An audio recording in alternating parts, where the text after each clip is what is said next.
Yon, only happy ibon mga kapakpakuyo.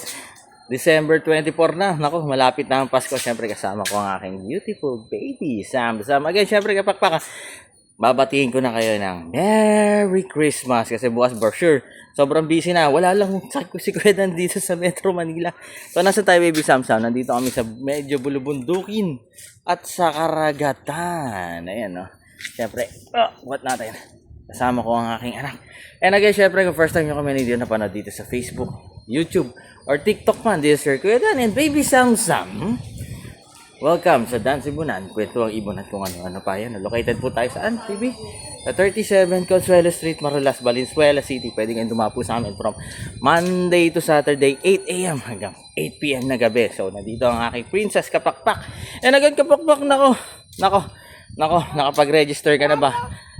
Oh, diba sinasabi? Nakapag-register na ba sila, Baby Sam, sa this coming December 30 sa Give Bird natin?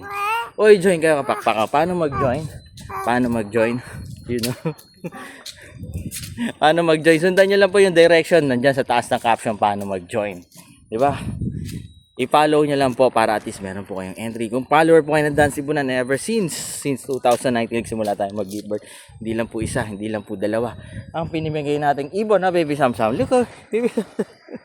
Diba? And again, syempre kapakpak, bisitahin yung mga online store natin na Lazada, TikTok at Shopee. Okay, babay na tayo, Baby Sam. Again, syempre, Merry Christmas po sa lahat and God loves you so much. Enjoy natin ang family natin this season. Again, lagi niyo po tatandaan, no, kapakpak, mas masaya ang buhay pag may ibon sa bahay. Life is happier with birds at home. God bless sa lahat. Bye-bye. Uy, join kayo kapakpak, ha. Bye-bye. Bye-bye ka na. Bye-bye.